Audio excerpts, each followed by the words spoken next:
I'm here today to announce that the program known as DACA that was effectuated under the Obama administration is being rescinded. The DACA program was implemented in 2012 and essentially provided a legal status for recipients for a renewable 2-year term, work authorization, and other benefits, including participation in the Social Security program to 800,000 mostly adult illegal aliens. The policy was implemented unilaterally to great controversy and legal concern after Congress rejected legislative proposals to extend similar benefits on numerous occasions to this same group of illegal aliens.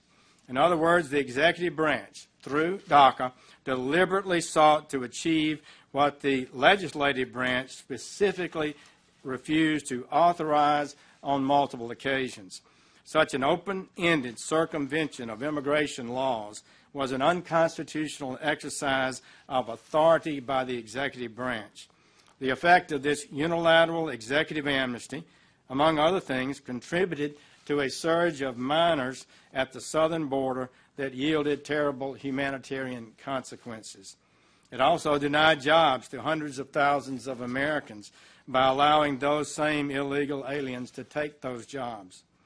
We inherited from our founders and have advanced an unsurpassed legal heritage, which is the foundation of our freedom, our safety, and our prosperity. As Attorney General, it is my duty to ensure that the laws of the United States are enforced and that the constitutional order is upheld. No greater good for the overall health and well-being of our republic than preserving and strengthening the impartial rule of law. Societies where the rule of law is treasured are societies that tend to flourish and succeed. Societies where the rule of law is subject to political whims and personal biases tend to become societies afflicted by corruption, poverty, and human suffering. To have a lawful system of immigration that serves the national interest, we cannot admit everyone who would like to come here. It's just that simple. That would be an open borders policy, and the American people have rightly rejected that. Therefore, the nation must set and enforce a limit on how many immigrants we admit each year, and that means all cannot be accepted. This does not mean they are bad people or that our nation disrespects or demeans them in any way. It means we are properly enforcing our laws as Congress has passed them. It is with these principles and duties in mind, and in light of imminent litigation, that we reviewed the Obama administration's DACA policy. Our collective wisdom is that the policy is vulnerable to the same legal and constitutional challenges that the courts recognize with respect to the DAPA program, which was enjoined on a nationwide basis in a decision that was affirmed by the Fifth Circuit Court of Appeals. The Fifth Circuit specifically concluded that DACA had not been implemented in a fashion that allowed sufficient discretion and that DAPA was foreclosed by Congress's careful plan, close quote. In other words, the immigration law that Congress passed foreclosed this possibility of DACA. In other words, it was inconsistent with the Constitution's separation of powers. That decision was affirmed by the Supreme Court on an equally divided basis. If we were to keep the Obama administration's executive amnesty policy, the likeliest outcome is that it would, too, be enjoined just as was DAPA. The Department of Justice has advised the President and the Department of Homeland Security that the Department of Homeland Security should begin an orderly, lawful wind-down, including the cancellation of the memo that authorized this program. Acting Secretary Duke has chosen appropriately to initiate a wind-down process. This will enable the Department of Homeland Security to conduct an orderly change and fulfill the desire of this administration to create a time period for Congress to act should it so choose. We firmly believe this is the responsible path. Simply put, if we are to further our goal of strengthening the constitutional order and the rule of law in America, the Department of Justice cannot defend this overreach.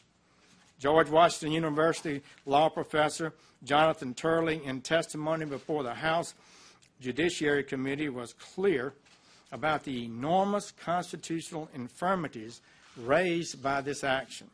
He said, quote, in his testimony, "In ordering this blanket exception, President Obama was nullifying part of a law that he simply disagreed with. If a president can claim sweeping discretion to suspend key federal laws, the entire legislative process becomes little more than a pretense. The circumvention of the legislative process not only undermines the authority of this branch," he's referring to the legislative branch, "but destabilizes the tripartite system as a whole." So this is not a little matter. Ending the previous administration's disrespect for the legislative process is an important first step. All immigration policies should serve the interests of the people of the United States, lawful immigrant and native-born alike. Congress should carefully and thoughtfully pursue the types of reforms that are right for the American people.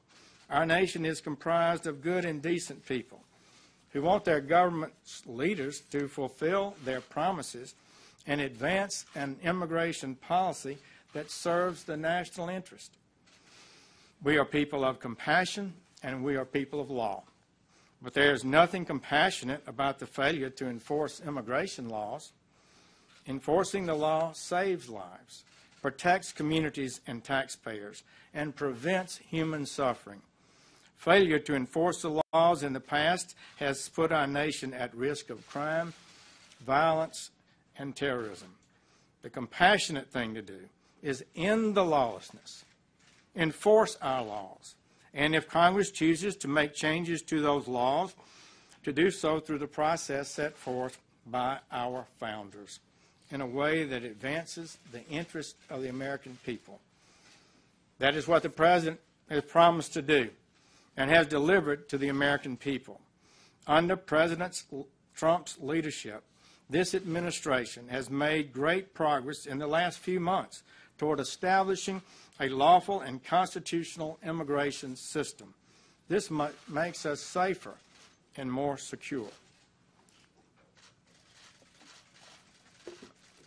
It will further, economically, the lives of millions who are struggling, and it will enable our country to more effectively teach new immigrants about our system of government and to assimilate them to the cultural understandings that support it. The substantial progress in reducing illegal immigration at our border seen in recent months is almost entirely due to the leadership of President Trump and his inspired immigration officers. But the problem is not yet solved, and without more action, we could see illegality rise again rather than be eliminated. As a candidate and now in office, President Trump has offered specific ideas and legislative solutions that will protect American workers, increase wages and salaries, defend the national security, ensure the public safety, and increase the general well-being of the American people. He has worked closely with many members of Congress, including in the introduction of the RAISE Act, which would produce enormous benefits for our country. And this is how our democratic process works. There are many powerful interest groups in the country, and every one of them has a constitutional right to advocate their views and represent whomever they choose. But the Department of Justice does not represent any narrow interest or any subset of the American people. We represent all the American people and protect the integrity of our Constitution. That is our charge. We at the Department of Justice are proud and honored to work to advance this vision for America and to do our best each day to ensure the safety and security of the American people. Thank you very much. Thank you.